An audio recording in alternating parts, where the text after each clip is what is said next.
In the headlines, Tinubu overrules Akande panel, endorses Obasa as Lagos Speaker.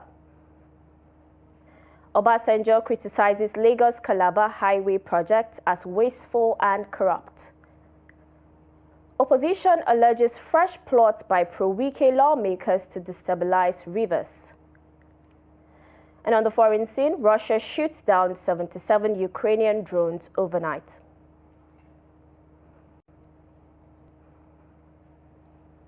Hello and welcome to News Update on Trust TV. I am Dorcas Yakubuzala.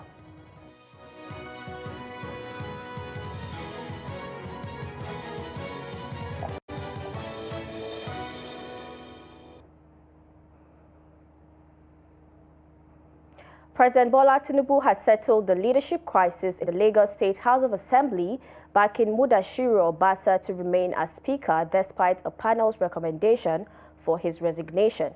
The Akande-led panel had advised Obasa to step down after being reinstated following an agreement that saw Mojisola Meranda resign as Speaker. However, Obasa, impeached on January 13, 2025 over alleged financial misappropriation and high-handedness, refused to step down after regaining his position. During a closed-door meeting with lawmakers at the presidential villa, Tinubu urged them to work with Obasa for stability. He also directed him to withdraw his lawsuit challenging his impeachment. While some Lagos stakeholders are displeased with presidency, assured efforts to address and maintain unity.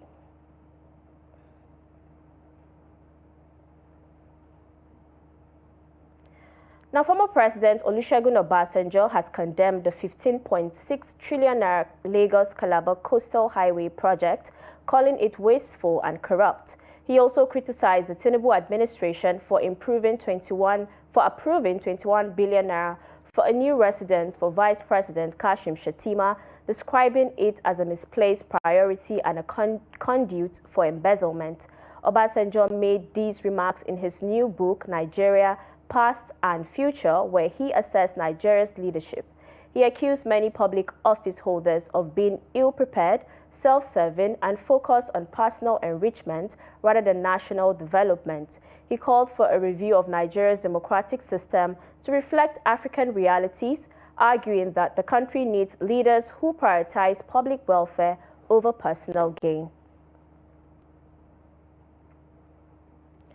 Now, a coalition of opposition lawmakers has raised the alarm over an alleged plot by pro-Wike legislators to destabilize Rivers State.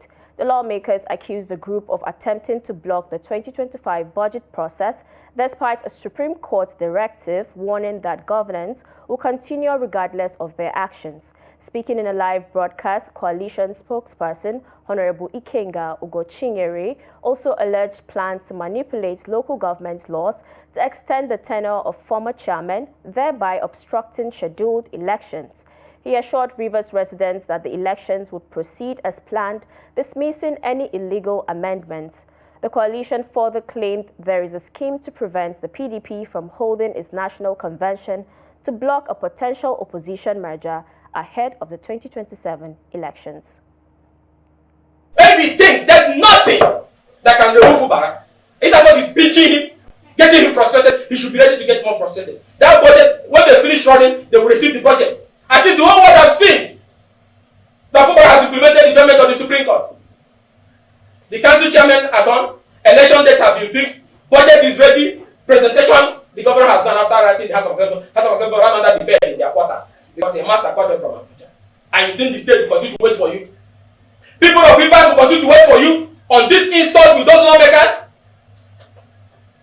No. The state and the people are taking notes. And there will be political consequences for this decision to go to the extent of wanting to bring down your own state, starve the people, and create anarchy. A Lagos High Court in Tafawa Balewa Square, TBS, has banned the public viewing and streaming of a controversial film entitled Gang of Lagos. The order was contained in a consent judgment delivered by Justice Idowu Alakija. The order of the court followed terms of agreement between parties in the suit between Isale Co-Descendants Union and two others against Amazon Web Services and 11 others. The judge agreed with the submission of the applicants that the movie erroneously portrayed and disparaged the cultural heritage of the well-respected Eyo masquerade of Lagos and the peace-loving nature and the long-standing traditions of the Isale Eko people. Justice Alakija ordered the defendants in the matter to tender an unreserved apology to the applicants in this regard. Justice Alakija also asked the defendants to tender an apology to the applicants, Isale Eko Descendants Union. Now, authorities in Oyo State have raised concerns about the frequent and flagrant disregard as well as violation of traffic rules which they have vowed to vehemently oppose through the implementation of stringent traffic laws.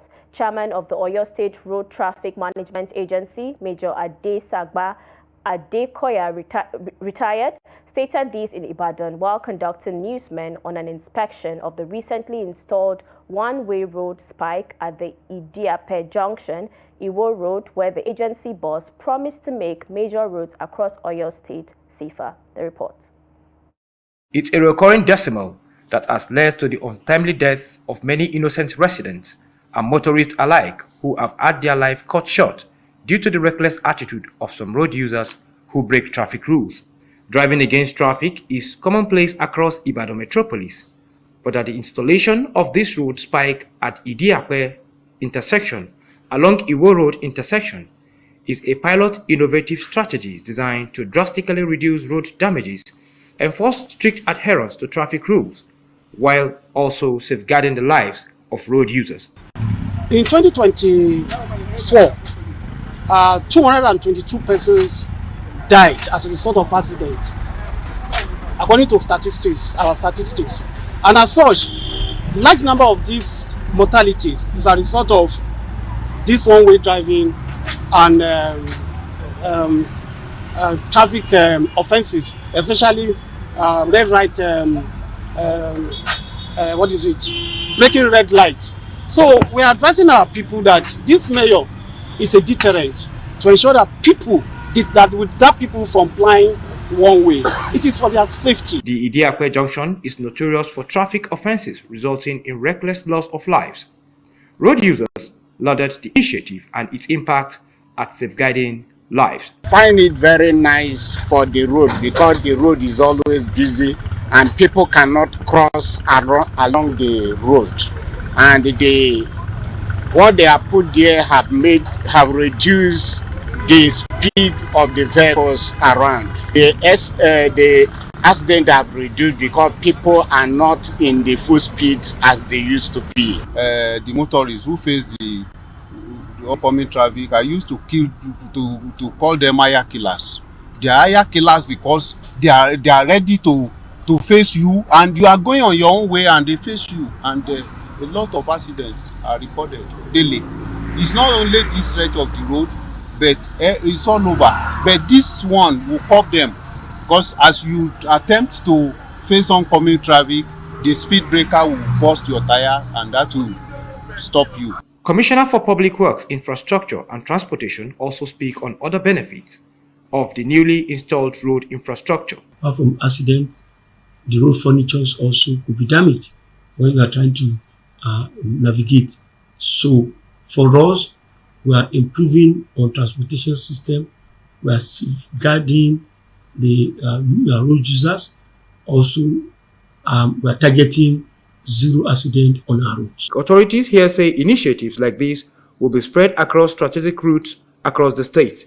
It, however, remains to be seen whether motorists would adhere strictly to the new development, which is expected to keep roads in the state safer.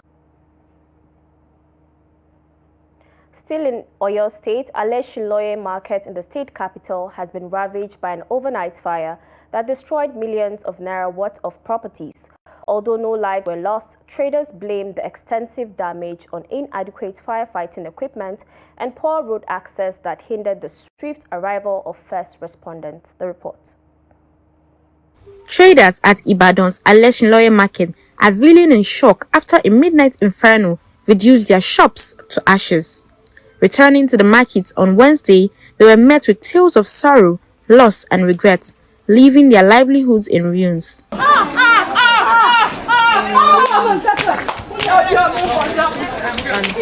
The market is unique for its strategic location and is a significant economic hub that provides a source of livelihood for many traders and vendors. I heard that he started from one of the shops opposite firefighters here.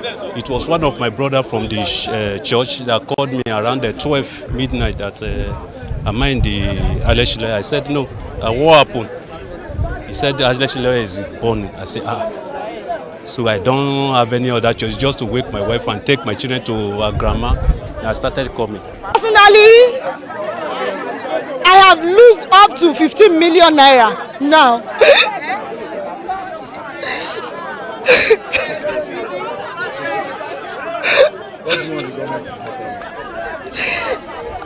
Anything the government can do to assist us, we don't know. We don't know where to start from. We don't know how this virus bring us down low. This is very heartbroken. The sighting of a firefighting outpost within the facility didn't stop the fire from spreading several kilometers, destroying everything on its path.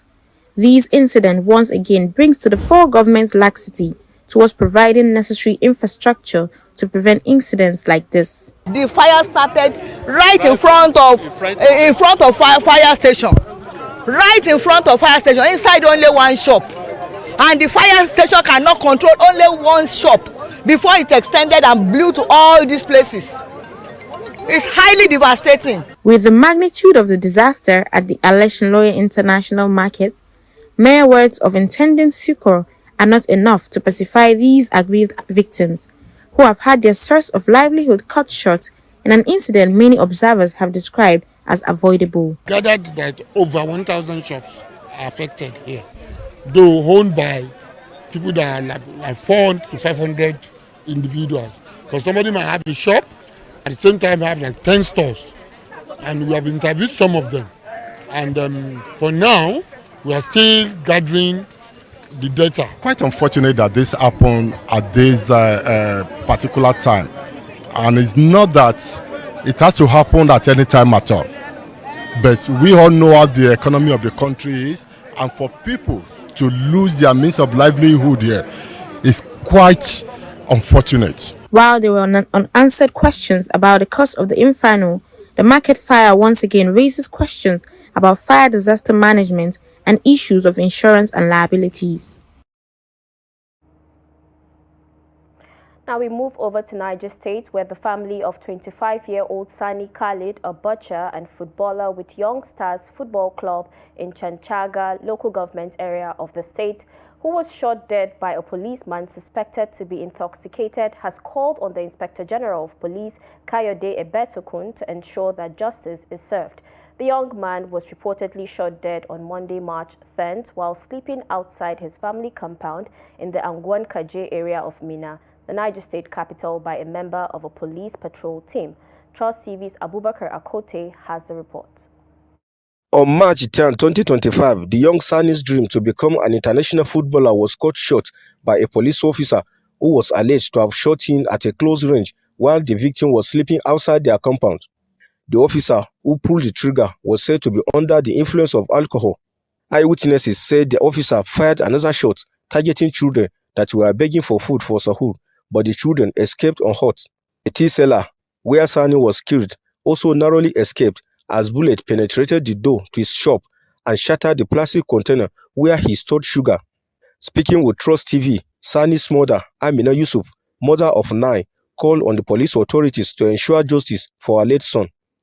I want the police authority to ensure justice is served. I was watching through the fence and I heard the officer saying he will kill him and nothing would happen. But I was afraid to go out until the officer shot him. I saw them when they shot my son. I watched him dying, but I couldn't save his life. Sani has been very helpful to me in many ways. I once told him that I didn't like football, but he begged me to forgive him and let him play. He said he wanted to become an international footballer, and if Allah came to his aid, he was going to buy me a house and car through football. I was always happy with the way he approached issues. May Allah forgive him. From Allah we come, and unto him is our return. Sharing his experience, Hamza Musa, popularly known as Meshai, told Trust TV that he had just set up his fire to boil water to sell tea to customers who usually buy for sahur when the police patrol team arrived in their Operation Flux Hilux van. I was in my shop around 3 a.m. The police patrol team emerged in the Operation Flush Hilux vehicle. I had set fire to boil water to sell tea to people who usually buy for sahur, and Sani was sleeping outside. When they arrived, there were also children who usually beg for food for sahur. When they got there, they parked on the bridge. As these children started running, instantly one of them fired a shot at the children. Some of the children abandoned their footwear and bars. The officers picked their footwear and put them in their vehicle. Suddenly, another gunshot was fired. At that moment, Sani asked me what was happening. I told him to continue sleeping, and he went back. As we were about to leave, one of the officers said, "I will kill you now, and nothing will happen." Also speaking, the councillor representing Sabon Gari Ward, Hamad Adamu, and an elder brother to the deceased, Mala Osama, said if the officer was not brought to justice, such incident will continue to happen. These things are getting out of hand. My reasons are, it can be possible a person that's supposed to protect you and come and take your life unnecessarily is highly unfortunate. We are not happy with the situation. We are calling on authorities to ensure justice. We want justice because many similar incidents have happened, so we want this to be the last. If perpetrators of these acts are held accountable, such cases will reduce. The spokesperson for the Niger State Police Command, SP Wasu Abeodu, confirmed the incident. He said the Commissioner of Police in the state, Shaulu Ebenezer Damama, has already directed the divisional police officer in charge of Metumbi Division to identify the men behind the acts. Abubakar Akote, Trust TV News, Mina. This is news update on Trust TV coming up ahead. Osun residents decry high cost of medical care in public hospitals. This and many more when we return. Do stay with us. Welcome back. In case you're just joining us, this is the news update on Trust TV. Let's take a look at our top stories again. Tinubu overrules Akande panel, endorses Obasa as Lagos Speaker. Obasanjo criticizes Lagos Calabar Highway project as wasteful and corrupt. Now moving on to more stories. As part of efforts to address insecurity in the nation's schools, a Nigeria police force has held an engagement with stakeholders in Kano to discuss the implementation of the Schools Protection Program. This comes as insecurity has been identified as one of the factors that hinder children's education, particularly for girls in the state. Here's the report. Research by UNICEF highlights many challenges, including security threats like kidnapping, terrorism, and vandalism, which prevent children, especially girls, from attending school regularly. In Kano, as in any cosmopolitan city, school security is no longer just about classroom safety, but about protecting every step of a child's journey from home to school and back. Parents and the state government have implemented measures such as limiting travel distances for girls in urban centers and initiating projects to build schools closer to rural communities.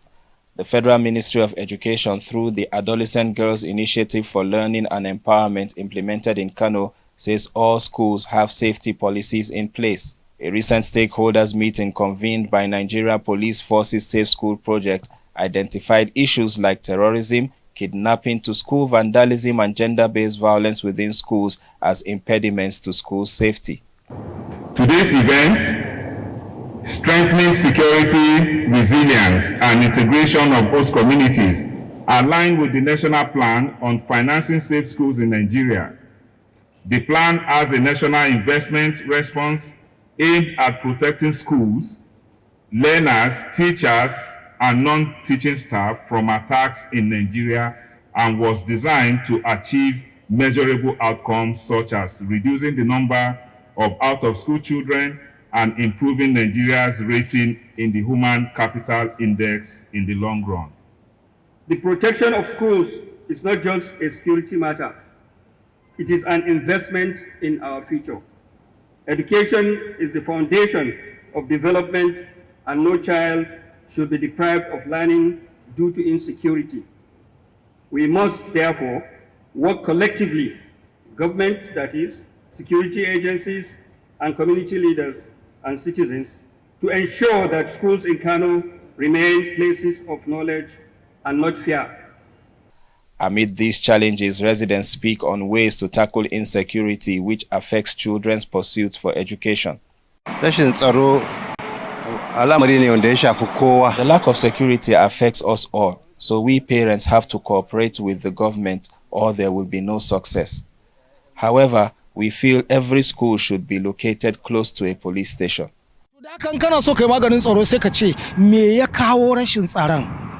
Shekara 30 muna da tsaro, me yasa muke da tsaro 30 years back, to mu koma mu tambayi kanmu me yasa muke da tsaro a shekara 30, me yasa ba mu da tsaro yanzu.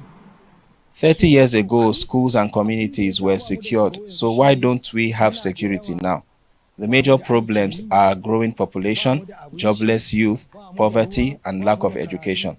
So if we want to solve this problem, we have to increase the strength of our security forces. We are over 200 million, and how many millions are our security forces? The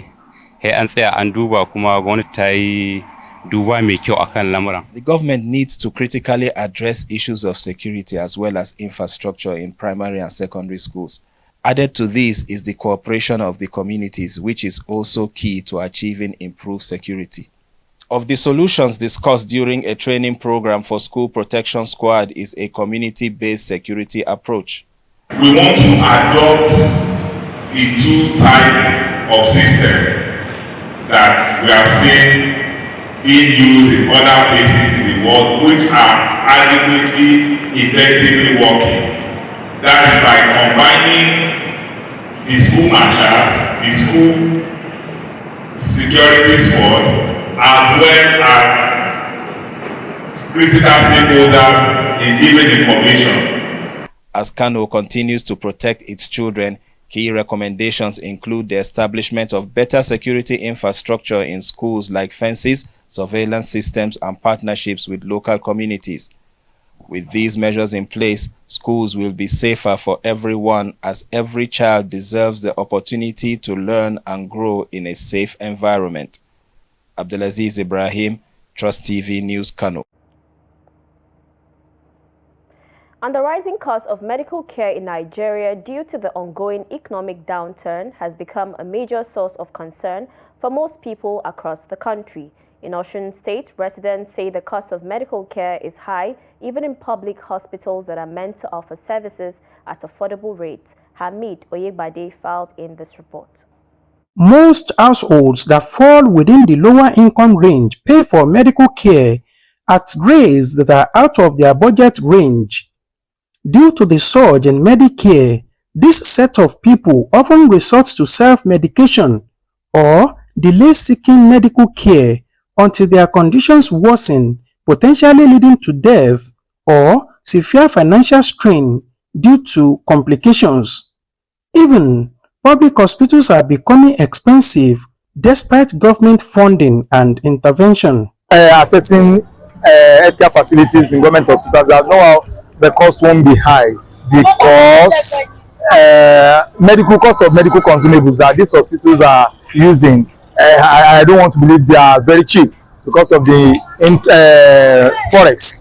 They are assessing these consumables at a very high cost. Public hospitals are now getting expensive because maybe owing to inflation and all. But I think government can always find a way to help in subsidizing these prices so as to make sure people with low source of income also benefit from them. Public hospitals are expensive.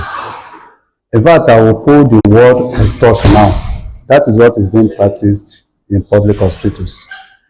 Everybody is having this belief that every available opportunity should be made use of to extort money from people. Meanwhile, the Osun State government says it is running free health care services in primary and secondary health facilities in the state. As far as the government policy is concerned, there are some services in the public hospitals at the level of the primary health care and secondary health care that are free. Primary health care, for example, drugs, medication, consultations are free and delivery as well. And even at the level of secondary health facilities, most of the services equally are free.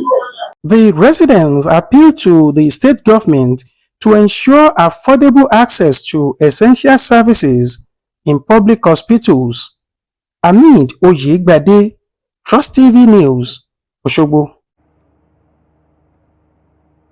And now on the foreign scene, Russia downed 77 Ukrainian drones overnight, its defense ministry said on Thursday, 2 days after Kyiv carried out its largest direct strike on Moscow during the 3-year war.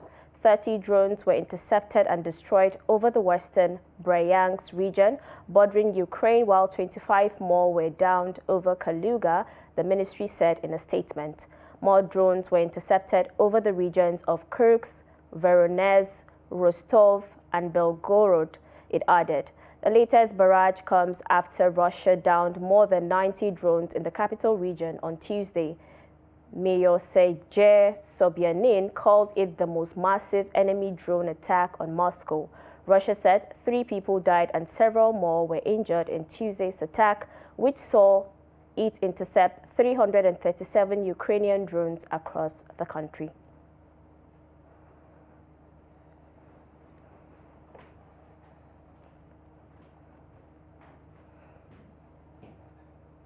And with that, we wrap up news updates on Trust TV. Do not forget to follow us across all our social media platforms for more programs, news and documentaries. I am Dorcas Yakubuzala. Bye for now.